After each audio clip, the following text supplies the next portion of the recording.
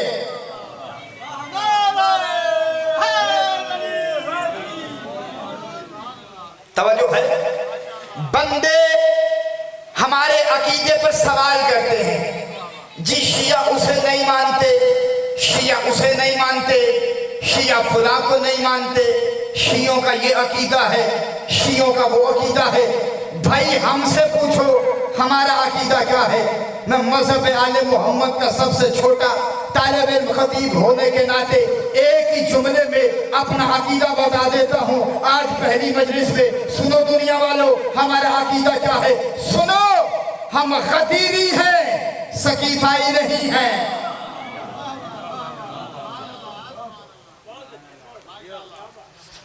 ہم غدیری ہیں، ہم سقیفائی نہیں ہیں۔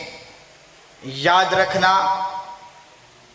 یہ فصل عزا بڑی طویل ہے، یہ موسم عزا قلیل ہے، یہ ایام عزا قلیل ہیں، مگر اس کا ثمر بڑا طویل ہے۔ یاد رکھنا اپنی نسلوں کو کربلا سناؤ، کربلا پڑھاؤ، کربلا سوچو، کربلا لکھو۔ میں کیسے عرض کروں اپنے سننے والوں کی خدمت میں، کربلا صرف رونے دھونے کا نام نہیں، صرف رونے تک کا نام کربلا نہیں، میں پوری ذمہ داری سے عرض کر رہا ہوں، کربلا شعور و زندگی کا نام ہے، کربلا آگہی کا نام ہے، کربلا صبر کا نام ہے، کربلا استقامت کا نام ہے، کربلا شجاعت کا نام ہے، کربلا انسان کو جینا سکھاتی ہے اور ظالم کی آنکھوں میں آنکھیں ڈال کے جینا سکھاتی ہے۔ اب تمہیں پتا چلا کہ یزیدیوں کو ذکر حسین سے نفرت کیوں ہے؟ ان کو معلوم ہے کہ یہ عزاداری، یہ کربلا انسان کو ظالم کی آنکھوں میں آنکھیں ڈالنا جینا سکھاتی ہے۔ توجہ ہے آپ کی؟ کربلا سوچو، کربلا پڑھو، کربلا لکھو۔ کبھی آپ نے سوچا ہے، اس کا رخ موڑیے، کبھی آپ نے سوچا ہے مجلس تو امام بارگاہ میں بھی ہو سکتی ہے، لیکن ہم جلوس نکال کے روڈوں پہ نکلتے ہیں، پا پیادہ پا برہنہ لمبے لمبے جلوس یہ گلیوں اور بازاروں اور روڈوں پہ گرمی میں سردی میں کیوں نکلتے ہیں؟ کبھی سوچے اگر آج یہ جلوس نہ ہوتے تو سید سجاد کے سفر کی اہمیت کو کون سمجھتا؟ ہم پوری واقعہ کربلا کو مجسم کر کے ان 10 دنوں میں پیش کرتے ہیں۔ پڑھے لکھے لوگوں سے میرا خطاب ہے، فن مصوری کی ایک اصطلاح ہے کہ 1000 لفظوں سے ایک تصویر بہتر ہے، یعنی 1000 لفظ مل کر جو بات نہ سمجھا سکیں ایک تصویر وہ بات سمجھا دیتی۔ ہم پوری تاریخ کربلا کو 10 دنوں میں مجسم کر دیتے ہیں۔ یہ علم، یہ جلوس، یہ گہوارے، یہ تعزیہ، یہ عماریاں، یہ زلجنا، یہ کیا ہے؟ کربلا سمجھو، حسین کے نصب العین کو سمجھو۔ ہم کربلا تصویر کی صورت مجسم رکھتے ہیں تاکہ نئی نسل کربلا سے آگاہ ہو جائے۔ امام سید سجاد نے اتنے ظلم کیوں برداشت کیے؟ شکوہ نہیں کیا، گلے میں توق، پیروں میں بھیڑیاں، کمر میں لنگر، اتنا طویل سفر، ظلم برداشت کیے مگر صبر کیا۔ فرمایا اپنے وجود پہ تو ظلم برداشت کر لوں گا مگر میرے نانا کی امت بغیر ہدایت کے رہے یہ مجھے گوارا نہیں۔ بس سامعین گرام قدر، اس مرحلہ فکر پر ہم اپنے موضوع گفتگو سے متصل ہو گئے۔ ہادی اور ہدایت ہمارا موضوع گفتگو ہے اور ہمارا پورا عشرہ اسی موضوع پر ہماری گفتگو رہے گی۔ یہ نوٹ کر لیں، عنوان ہے ہمارا ہادی اور ہدایت۔ امام نے اسی لیے قربانیاں دی کہ یہ امت ہدایت پہ آ جائے،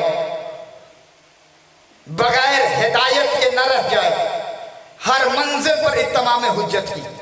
تو ہادی اور ہدایت ہمارا موضوع گفتگو ہے۔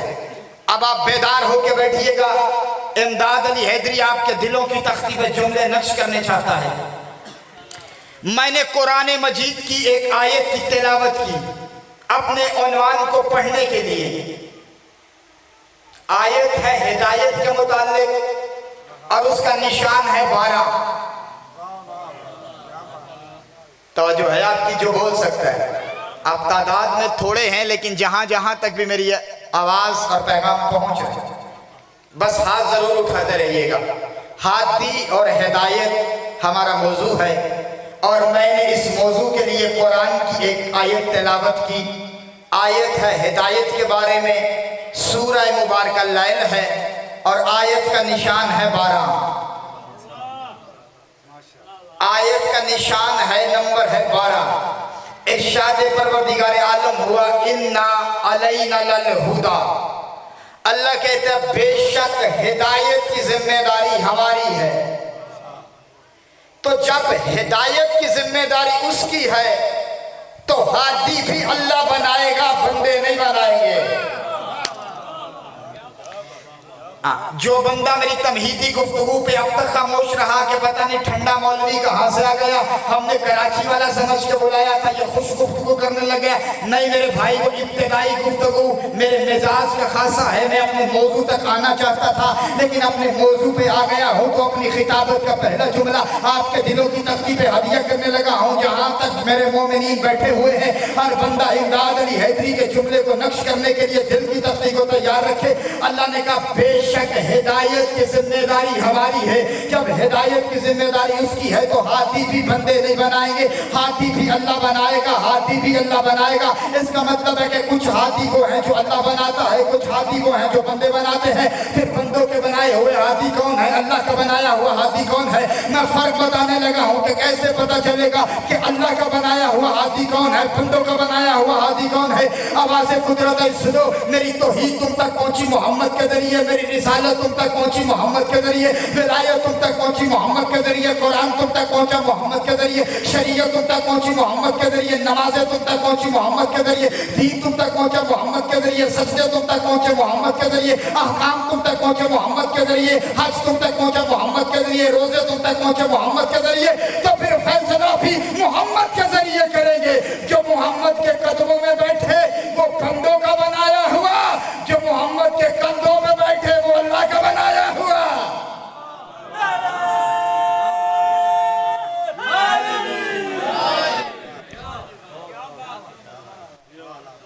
سلامت رہے, بس اسی طرح بیدار رہیے تو پورا عشرہ آپ کو لطف آئے گا. ہم پورے ایک موضوع میں رہ کے گفتگو کریں گے. اللہ نے کہا اِنَّا عَلَيْنَا لَلْهُدَى, بے شک ہدایت کی ذمہ داری ہماری ہے.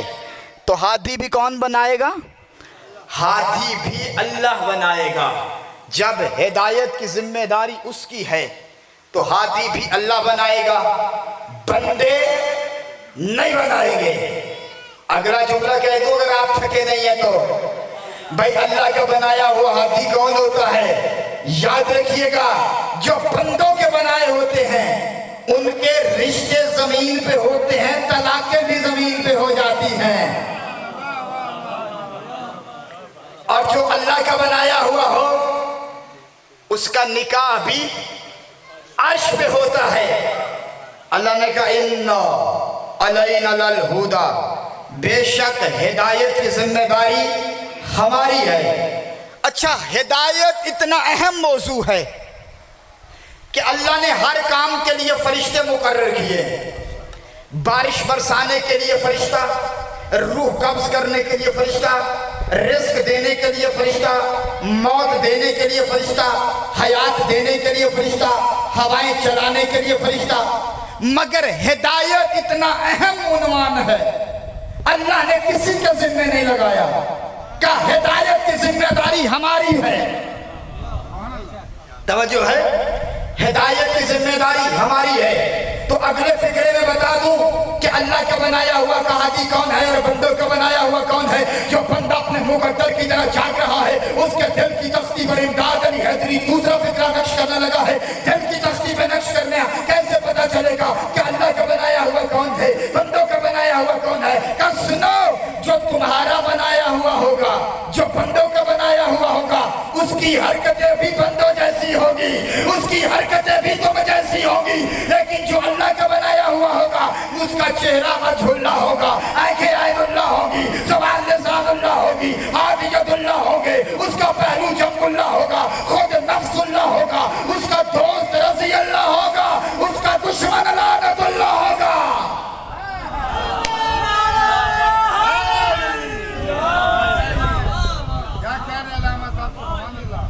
توجہ ہے, بندوں نے اپنے آپ میں اور حجت خدا میں فرق نہیں سمجھا. تھک تو نہیں گئے آپ؟ آج ہے تمہیدی گفتگو, بس آج آپ کی توجہ چاہتا ہوں. آج صرف اپنے موضوع کی بنیادیں قائم کریں گے ہم, پھر کل سے انشاءاللہ پوری مفصل گفتگو ہوگی. توجہ ہے آپ کی؟ ہدایت کی ذمہ داری ہے پروردگار عالم کی, تو ہاتھی بھی بنائے گا اللہ. اور اتنا اہم موضوع ہے ہدایت, ذمہ داری سے کہہ رہا ہوں, پورا قرآن پڑھ کے دیکھیے, بسم اللہ کی بات سے لے کر والناس کی سین تک. پورے قرآن میں جو سب سے پہلی دعا ہے وہ ہے دعائے ہدایت. پیچھے والوں تک اگر میری گفتگو پہنچ رہی ہے, دیکھیں میں ٹوٹے مارنے والا چٹکلوں والا مولوی نہیں, میں ایک موضوع پہ گفتگو کروں گا اور ذمہ داری سے کروں گا. توجہ ہے. پورے قرآن میں جو سب سے پہلی دعا ہے وہ ہے دعائے ہدایت، اور ہر مسلمان اپنی واجب نماز میں پڑھتا ہے اہدنا الصراط المستقیم. مالک آپ کے رزق میں اضافہ فرمائے. اہدنا الصراط المستقیم، مالک صراط مستقیم کی ہدایت دے. ابھی وقت ہے تو گنے، نہیں تو گھر جا کے شمار کیجئے نا. اہدنا کے حرف ہے 5، الصراط مستقیم کے ہے 14. اہدنا کے حروف ہیں 5، الصراط مستقیم کے ہیں 14. اللہ نے بتایا ہدایت یا 5 سے ملے گی یا 14 سے ملے گی. توجہ ہے نا. اگلا فکرہ کہہ دوں، کوئی سنی ہے، کوئی شیعہ ہے، کوئی دیوبندی ہے، کوئی بریلوی ہے، کوئی نقشبندی ہے، کوئی چشتی ہے. توجہ میری طرف رکھیے گا. ہر مسلمان اپنی واجب نماز میں، اب ہر مستحب نماز میں وہ علی کی ولایت کا اقرار کرے نہ کرے، وہ علی کو مولا مانے نہ مانے، لیکن اہدنا الصراط المستقیم کی تمنا ضرور کرتا ہے. تو پہلے مولوی صاحبان کو معلوم ہونا چاہیے کہ آخر وہ صراط مستقیم ہے کیا، کہ جو اپنی ہر نماز میں مانگ رہا ہے. پوری ذمہ داری کے ساتھ عرض کر رہا ہوں، حوالوں کے ڈھیر لگانے کے لیے میں تیار ہوں. جب پیغمبر اسلام پاک سرور کونین سے پوچھا گیا کہ یا رسول اللہ وہ صراط مستقیم کیا ہے، فرمایا صراط مستقیم میرے بھائی علی کی ولایت ہے، میرے بھائی علی کی ولایت ہے. صراط مستقیم ہے علی کی ولایت. اب جو بندہ مصلی پہ کھڑا ہو کر علی کی ولایت سے روکے، سمجھ لینا پکا ابلیس ہے.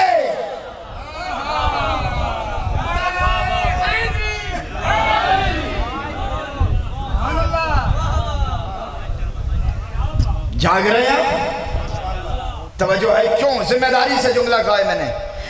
جب اللہ نے شیطان کو نکالا تھا، نکل جا میری بارگاہ سے، تو اس نے کیا کہا تھا؟ مالک تیری عزت کی قسم ہے، میں تیری صراط مستقیم پر بیٹھوں گا اور سب کو گمراہ کروں گا سوائے تیرے مخلص بندوں کے. کہاں سے گمراہ کروں گا؟ صراط مستقیم سے. رسول نے بتایا صراط مستقیم ہے علی کی ولایت. جس بندے کو حوالہ چاہیے ہو، امداد علی گاڑی میں کتابوں کا ڈھیر اپنے ساتھ لے کے آیا ہے. ہوائی باتیں کرنے والا خطیب نہیں ہوں میں. توجہ ہے. صراط مستقیم ہے علی کی ولایت. اور شیطان نے کہا تھا میں روکوں گا، گمراہ کروں گا علی کی ولایت سے. شیطان بڑا چالاک ہے، وہ چھوٹے چھوٹے کام نہیں کرتا، وہ مین سوئچ آف کرتا ہے. توجہ ہے. آپ سلامت رہیں جی. ایک بندے تک بھی بات پہنچ گئی، میرا مقصد پورا ہے. وہ مین سوئچ آف کرتا ہے. اسے پتا ہے کہ اعمال کی قبولیت کا دار و مدار ہے علی کی ولایت پہ. وہ علی کی ولایت سے بندوں کو گمراہ کر کے روک دیتا ہے. جب بندہ علی کی ولایت سے رک جاتا ہے، پھر شیطان آواز دے کے کہتا ہے آپ جتنی مرضی پڑھ اور پڑھا.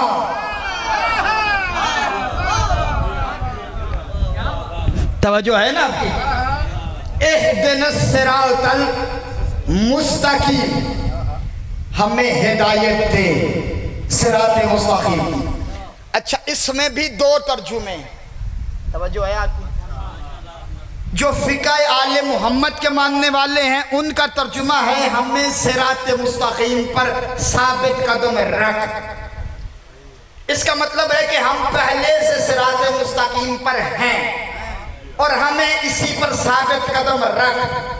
ہمارے برادران یہ ترجمہ کرتے ہیں ہمیں صراط مستقیم دکھا یا دے. توجہ ہے. اب بات کی وضاحت کروں باریکی سے. جو بندے یہ ترجمہ کرتے ہیں کہ ہمیں صراط مستقیم دے یا دکھا، ان سے میرا سوال ہے پھر نبی کے بارے میں کیا خیال ہے؟ اگر یہ ترجمہ کرو گے کہ ہمیں صراط مستقیم دکھا یا اس پہ چلا یا ہمیں دے، تو تو غیر مسلم بھی یہ سوچنے پر مجبور ہو جائے گا کہ یہ مسلمانوں کا کیسا نبی ہے جو ابھی تک خود صراط مستقیم پر نہیں چلا، ابھی اپنے چلنے کی دعا مانگ رہا ہے۔ وہ نبی جو خود صراط مستقیم مانگ رہا ہے وہ تمہیں صراط مستقیم پر کیا چلائے گا؟ توجہ ہے آپ کی؟ اہدنا الصراط المستقیم، ہمیں صراط مستقیم پر ثابت قدم رکھ۔ یہ پہلی دعا ہے قرآن کی۔ اچھا، قرآن میں بڑی دعاؤں کا ذکر ہے، بہت سارے نبیوں کی دعائیں قرآن میں لکھی ہوئی۔ جناب آدم نے دعا مانگی، بسم اللہ الرحمن الرحیم، ربنا ظلمنا انفسنا وَإِن لَمْ تَغْفِرْ لَنَا وَتَرْحَمْنَا لَنَكُونَنَّ مِنَ الْخَاسِرِينَ۔ پروردگار، ہم نے خود اپنے نفسوں پر ظلم کیا، تو ہمیں معاف کر، اگر تو نے معاف نہ کیا تو ہم خسارہ اٹھانے والوں میں سے ہوں گے۔ جملہ بڑا باریک ہے، دل کی تختی پہ نقش کر لینا۔ آدم نے کہا، مالک ہم نے خود اپنے نفسوں پر، خود اپنی جانوں پر ظلم کیا، تو ہمیں معاف کر، اگر تو نے معاف نہ کیا ہم خسارہ گھاٹا اٹھانے والوں میں سے ہوں گے۔ اور ابلیس نے کیا کہا تھا؟ مالک تو نے مجھے گمراہ کیا ہے۔ بھائی جملہ لطیف ہے، ابلیس نے کہا تھا مالک تو نے مجھے گمراہ کیا ہے۔ آدم نے اعتراف کیا کہ ہم نے خود اپنے نفسوں پہ ظلم کیا ہے۔ معلوم ہوا جہاں اپنا گناہ اللہ کے کھاتے میں ڈالا جائے وہاں ابلیسیت ہے، اور جہاں اپنا گناہ اعتراف کر لیا جائے وہاں آدمیت ہے۔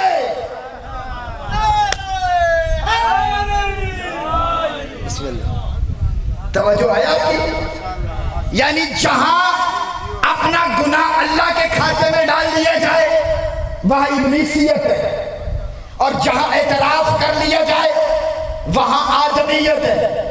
ابلیس نے کہا تو نے مجھے گمراہ کیا، اور آدم نے کیا کہا؟ ربنا ظلمنا انفسنا، ہم نے خود اپنے نفسوں پر ظلم کیا۔ توجہ ہے نا؟ یہ آدم کی دعا۔ جناب زکریا نے بھی دعا مانگی، کہا بسم اللہ الرحمن الرحیم، رب لا تذرنی فردا وانت خیر الوارثین۔ پروردگار مجھے اپنی طرف سے وارث دے، مجھے تنہا نہ چھوڑنا، مجھے وارث دے، اور تو بہترین وارث ہے۔ کسی نبی نے علم کی دعا مانگی، رب زدنی علما، مالک میرے علم میں اضافہ فرما۔ اور جناب موسیٰ نے اپنے وزیر کی دعا مانگی۔ توجہ ہے؟ بسم اللہ الرحمن الرحیم۔ بس دو آیتیں پڑھوں گا اور پھر منزل مسائل کی طرف بڑھ جاؤں گا۔ آج مختصر، کل انشاءاللہ طویل گفتگو ہوگی۔ توجہ ہے آپ کی؟ آدم کی دعا سن لی، زکریا کی دعا سن لی، میرے نبی کی دعا رب زدنی علما سن لی، صراط مستقیم کی دعا سن لی، موسیٰ کی دعا سنی، کہ رب اشرح لی صدری ویسر لی امری واحلل عقدۃ من لسانی یفقہوا قولی وزیرا من اہلی ہارون اخی۔ پالنے والے میری زبان کی گرہ کو کھول تاکہ یہ لوگ میری بات سمجھیں، میری لکنت کو ختم کر تاکہ یہ لوگ میری بات سمجھیں، میرے سینے کو کشادہ کر۔ وَاجْعَلْنِي وَزِيرًا مِّنْ أَهْلِي، اور میرے خاندان سے میرے لیے ایک وزیر بنا دے۔ ہارون اخی، نام ہارون ہے، رشتے میں میرا بھائی ہے۔ جملہ آپ نے سن لیا، لیکن لطیف جملے کا نتیجہ لطیف دینے لگا ہوں، شاید آپ نے غور نہیں کیا۔ موسیٰ نے اللہ سے کہا پالنے والے میرے خاندان سے میرے بھائی ہارون کو میرا وزیر بنا دے۔ بھائی کمال ہو گیا، رشتہ بھی خود بتایا، نام بھی خود بتایا، خاندان بھی خود بتایا۔ خاندان میرا اپنا ہے، رشتے میں میرا بھائی ہے، نام ہارون ہے، تو خود کیوں نہیں بنا لیتے؟ تو بھائی خود کیوں نہیں بنا لیتے؟ نام بھی بتا دیا، خاندان بھی بتا دیا، رشتہ بھی بتا دیا، پھر دعا مانگ رہے کہ تو بنا نبی کا وزیر بنانا نبی کا کام نہیں تو امتی کا کام کیسے ہو گیا؟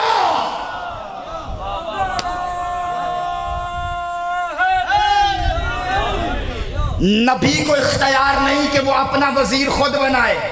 رشتہ بتایا، نام بتایا، خاندان بتایا، لیکن اللہ سے سفارش کی، دعا کی مالک تو بنا دے وزیر من اہلی ہارون اخی، نام ہارون ہے، میرا بھائی ہے، میرے خاندان سے. اچھا موسیٰ کی دعا آپ نے سن لی، اب ذرا میرے مصطفیٰ کی دعا سنیں. کیا فرق ہے مصطفیٰ کی دعا میں اور موسیٰ کی دعا میں؟ میرے نبی نے دعا مانگی ہجرت کے وقت کہ بسم اللہ الرحمن الرحیم وَقُلْ رَبِّ أَدْخِلْنِي مُدْخَلَ صِدْقٍ وَأَخْرِجْنِي مُخْرَجَ صِدْقٍ وَاجْعَلْ لِي مِن لَّدُنكَ سُلْطَانًا نَصِيرًا. پروردگار مجھے سچائی کے ساتھ مکے سے باہر نکالا اور مجھے سچائی کے ساتھ مدینے میں داخل کر. وَاجْعَلْ لِي، توجہ رکھیے گا، مِن لَّدُنكَ سُلْطَانًا نَصِيرًا، اور اپنی طرف سے میرے لیے ایک طاقتور مددگار دے. بھئی موسیٰ کی دعا میں اور محمد کی دعا میں فرق نظر آیا. موسیٰ نے کہا تھا وزیر دے میرے خاندان سے، میرے مصطفیٰ نے کہا کہ مجھے مددگار دے اپنی طرف سے. موسیٰ نے کہا تھا من اہلی، میرے خاندان سے، میرے اہل سے. میرے محمد نے کہا من لدن کا، اپنی طرف سے.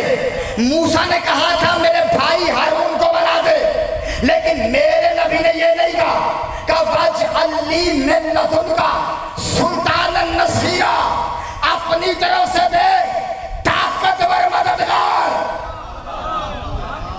موسیٰ نے وزیر مانگا اپنے خاندان سے، میرے محمد نے نصیر مانگا اللہ کی طرف سے. تو جملہ دے دوں، جب اللہ سے مانگا ہے تو پھر اللہ کے گھر میں آئے گا، دیوار کعبہ پہ نظر رکھنا.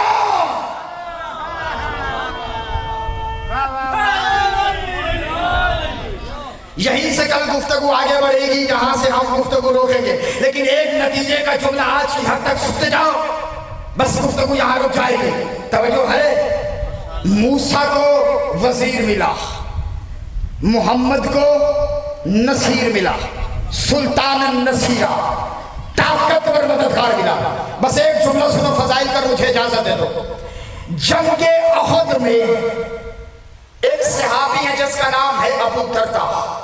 کیا نام ہے؟ ابو دردہ. ذمہ داری سے روایت پڑھ رہا. ابو دردہ کی تلوار ٹوٹ گئی. ذمہ داری سے عرض کر رہا ہوں، میں روایت بہت کم پڑھنے کا عادی ہوں، لیکن آج کی حد تک سنتے چلے جاؤ.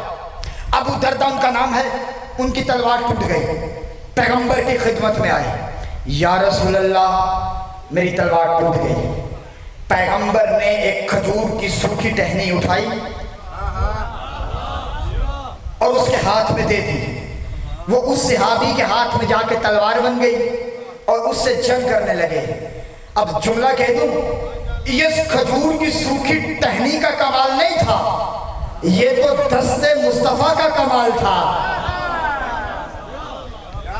جو علم سننے آئے ہو توجہ ہے نا، یہ دست مصطفیٰ کا کمال تھا، یہ عطائے محمد کا کمال تھا. وہ تلوار بن گئی اور وہ جنگ کرنے لگے. ابھی تھوڑی دیر گزری تھی، مجھے نہیں پتا کون بندہ مقدر کی طرح جا کے سن رہا ہے اور گھر سے سوچ کے آیا ہے کہ مولوی جتنا مرضی زور لگائے میں نے نہیں بولنا.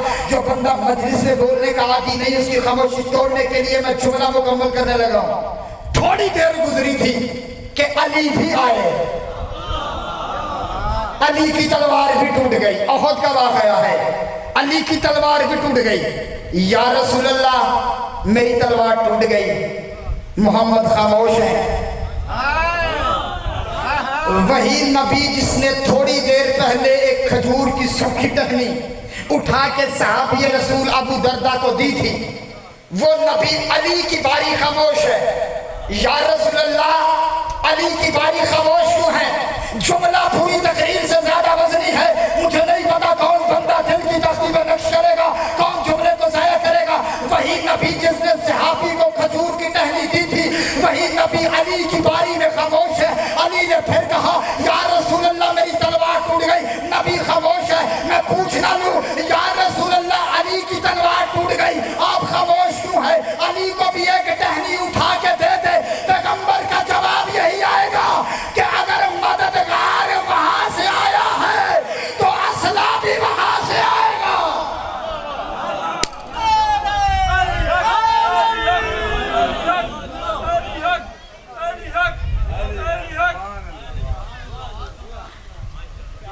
کل یہیں سے سلسلہ کلام چھوڑیں گے. اللہ نے آل محمد کو جتنی عزت عطا فرمائی تھی اس سے کہیں زیادہ امت نے دکھ دیے ہیں. معصوم فرماتے ہیں اللہ نے ہماری ولایت اور مودت قرآن میں واجب کی ہے.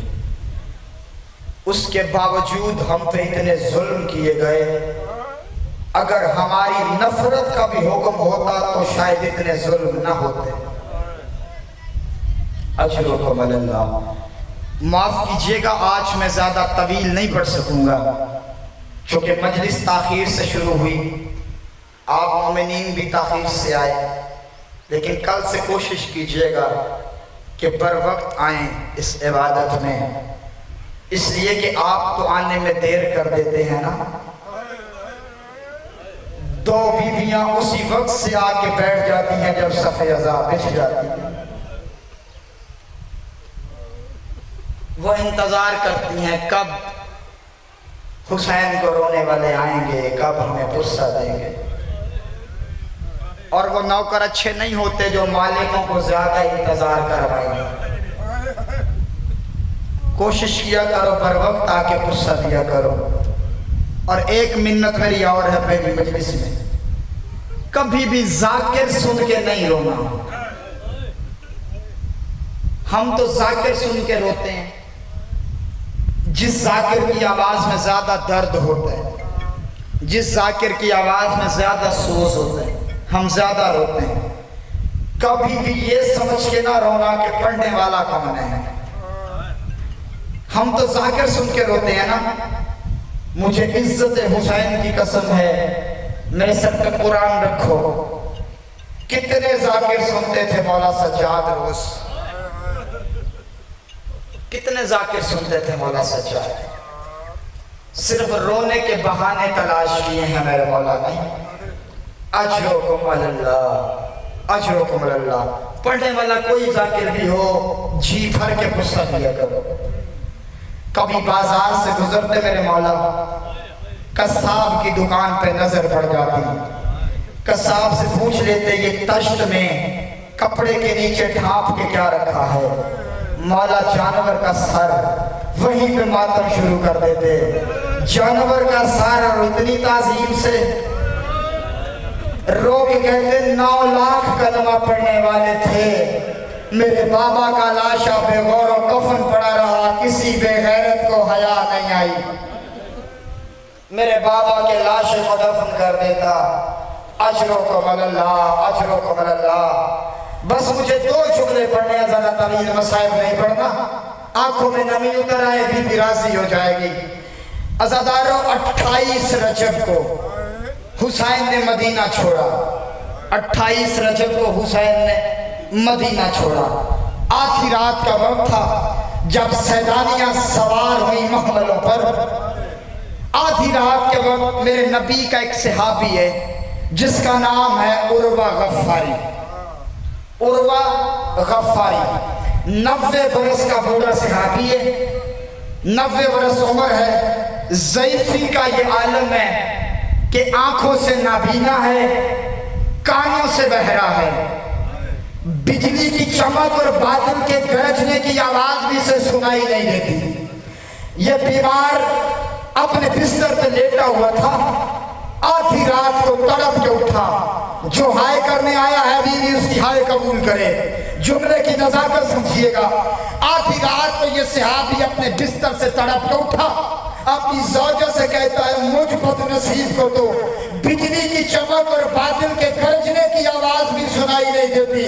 پھر یہ کون عورتیں رو رہی ہیں جن کے رونے میرے کانوں میں آ رہی ہے۔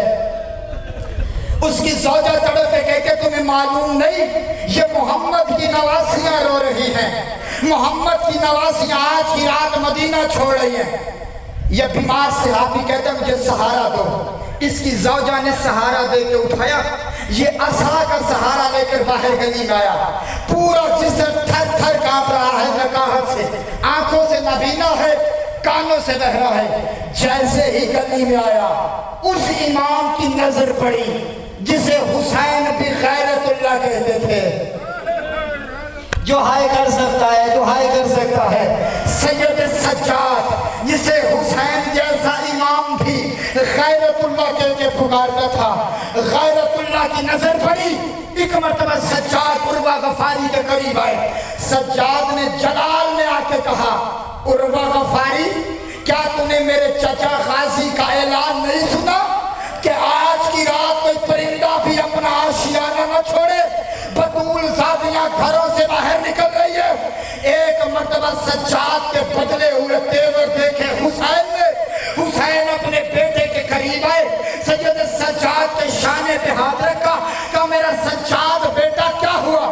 کہا بابا یہ آپ کے نانا کا صحابی مجھے بڑا اچھا لگتا ہے، لیکن بابا یہ باہر آ گیا ہے گلی میں، اس کو پتا بھی ہے کہ بطول زادیاں گھروں سے نکل رہی ہے، پھر بھی یہ آج کی رات گھر سے باہر آیا کیوں؟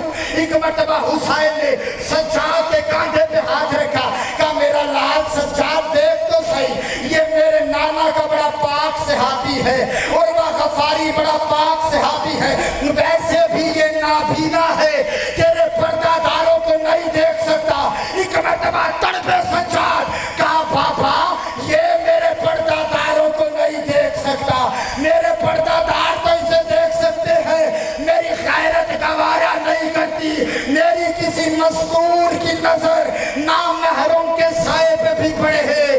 ایک مرتبہ میں کہوں گا مولا سجا اپنا شہر مدینہ ہے، نانا کا صحابی ہے، کہاں نانا کا صحابی، کہاں اپنا شہر مدینہ، آپ کی غیرت برداشت نہیں کرتی۔ مولا اس وقت کیسے برداشت کریں گے جب آپ کی پھپھیاں بے مکنا و چادر کبھی اس بازار میں، کبھی اس بازار میں، کبھی دربار۔ الا لعنت اللہ علی القوم الظالمین۔